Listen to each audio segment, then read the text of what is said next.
नमस्कार जय Jagannath chit seat of my life रे आपण समस्त को अनेक अनेक स्वागत। आग को महाशिवरात्रि आसूची एवं खरा दिन मध्य आरंभ हो गलानी सेथिपाई मु आज ए सुपर टेस्टी आ हेल्दी रेसिपी शेयर करुची सागुपणा जोटा कि आपण माने सबु ओषा व्रत रे पी पारिबे।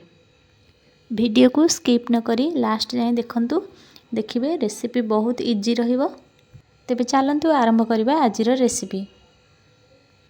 ये सागुपणा बनवाई मुझे गोटे कप सागु को 4 ରୁ 5 घंटा हम 2 कप पानी रे भिजेकी रखी।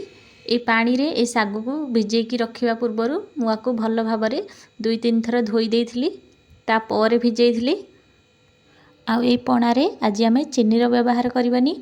मु मिश्री को सागु भिजेबा टाइम रे पानी रे भिजेकी रखी देइथिली। सागुपणा साधारणतः उपवास दिन रे बनाती। जदि आम एथिरे मिश्री पकाउचे सेटा पेट को ठंडा रखिबा सहित पणारे भल टेस्ट मध्य देई थाए। तो एठी मु भिजेकी रखिथिबा सागुदाना रे गोटे ग्लास मिश्री पणा देली एवं 3 चम्मच दही देली। दही एठी ऑप्शनल अछि, आपण चाहिले न देई भी पारंती। या परे एथिरे मु फाळे नड़िया को कोरेकी नेइथिली ताकू एथिरे ऐड करछि। आ किछि कोरा नड़िया पछरे गार्निशिंग पई रखि देइछि। एबे ए सब को आमे भल भाबरे मिसै दबा। या परे आमे एथिरे फल सब ऐड करबा। आपणक पाखरे जहाँ भी फ्रूट्स थिबा आपण नै परिबे। जेमति कि मो पाखरे एठी अंगूर थिला सेति पई ताकू मध्य मु छोट छोट करी काटिकी नै जाइछि एवं डालिंब थिला तार मध्य मंजी बाहर करके सेथिरे मु देइछि। आउ किछि डालिंबर मंजी गार्निशिंग पई रखिछि। आपण माने चाहिले एथिरे सेव मध्य ऐड करि पारंती। मो पाखरे नथिला सेति पई मु ऐड करिनी। आम ओडिया घरे जो पणा बना हुए सेथिरे आपण को भी फल पकांतु कि न पकांतु नड़िया कदली किंतु जेमिति हेले भी पड़िबो।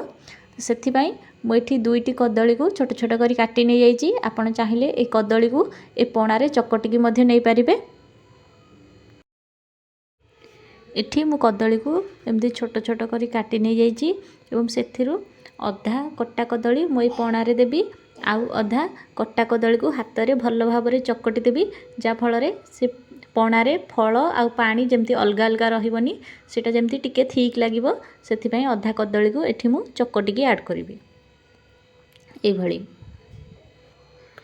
ए पणा को आउ टिके गाढ़ा करबा पई आमे कोन करबा गोटे चामच साहाय्य आकु भल भाबरे एमती मिसेबा। ए चामच रो पछपटटा देखिबे जेमती हमर सब फल रे आ सागु रे बाजिकी जेमती हल्का टिके मैश हैला भलिया होथिबो ताकु टिके एमती भल भाबरे चकटी चकटी आमे मिसेबा। एबे आपण देखि परथबे हमर पणा केतिकी गाढ़ा होईची।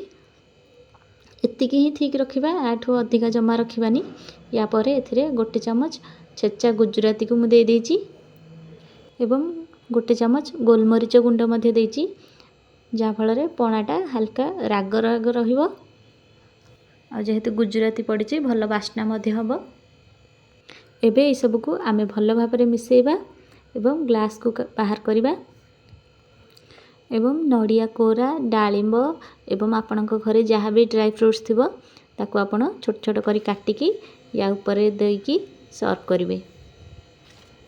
आशा करूची रेसिपीटा निहाती भल लागिथिबो। एथर शिवरात्रि रे ए सागुपणाटी आपणक घरे निश्चित बनांतु एवं जे उपवास करथिबे ताकू मध्य बनेकी दियंतु। आ केमिति लागिला मते कमेंट रे जणांतु। जदि वीडियोटी भल लागिथिबो तेबे गोटे लाइक कर देबे।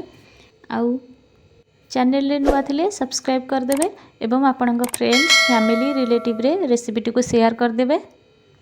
रहुची नमस्कार जय जगन्नाथ एवं समस्त को हैप्पी शिवरात्रि।